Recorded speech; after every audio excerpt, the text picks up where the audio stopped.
السلام علیکم ورحمۃ اللہ وبرکاتہ۔ دوستو، آپ میرا یوٹیوب چینل دیکھ رہے ہیں doctor Arshad health TV. اللہ کی ذات سے امید ہے آپ سارے خوش و خرم ہوں گے۔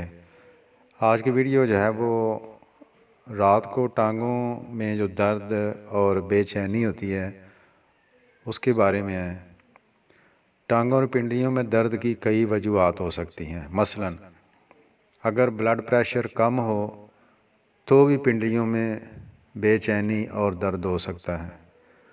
بچپن میں پھوڑے پھنسیوں کا علاج ایلوپیتھک سے کروایا ہو اور ان پھوڑے پھنسیوں کو انجیکشن وغیرہ سے دبا دیا گیا ہو تو اس کی وجہ سے بھی ٹانگوں میں رات کے وقت بے چینی اور درد ہو سکتا ہے۔ اگر پسینے کی حالت میں اگر ٹانگوں میں پسینہ آیا ہوا ہو اور اس حالت میں ٹانگوں کے اوپر پانی بہایا گیا ہو، ان کو گیلا کیا گیا ہو اور اس وجہ سے پسینہ دب گیا ہو تو بھی ٹانگوں میں درد اور بے چینی ہو سکتی ہے۔ سوزاک کا غلط طریقے سے علاج کروایا گیا ہو تو بھی یہ مسئلہ بن سکتا ہے۔ میں آپ کو چند ہومیوپیتھک مستند میڈیسن بتاؤں گا جو اس پرابلم کے لیے بہترین سمجھی جاتی ہیں اور اپنا اثر دکھاتی ہیں۔ سارا دن تو بندہ ٹھیک ٹھاک کام کرتا رہے مگر رات کے وقت پنڈلیوں میں درد ہو، اگر دبانے اور گرمی سے سکون ملے، یعنی پنڈلیوں اور ٹانگوں کی درد کو دبانے اور پنڈلیوں اور گرمی سے سکون ملے تو مگنیشیا فاس 6x 4 گولیاں دن میں 3 بار چوسنی ہے۔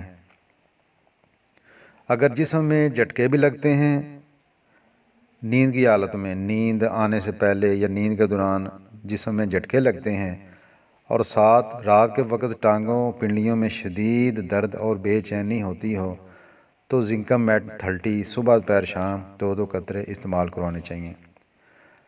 سب سے پہلے آپ میڈورینم 1 mg کی ایک خوراک دے دیں، مجھے امید ہے اس سے مسئلہ حل ہو جائے گا۔ اگر بلڈ پریشر لو رہتا ہو اور اس کی وجہ سے رات کو پنڈلیوں میں درد وغیرہ ہوتا ہو تو آپ کاربو اینی میلس 200 طاقت صبح شام 2 قطرے استعمال کروائیں۔ اگر رات کو ٹانگوں پنڈلیوں کے گوشت اور ہڈی میں درد ہوتا ہو تو نائٹرک ایسڈ 30 صبح دوپہر شام 2 قطرے استعمال کروائیں۔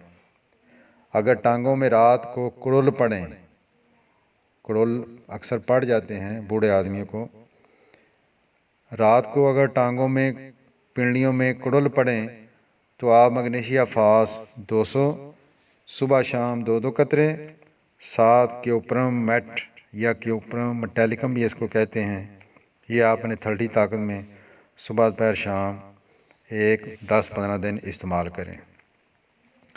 یہ میڈیسن آپ پاکستانی لے لیں المسعود کمپنی کی تو بھی بہت اچھا ہے۔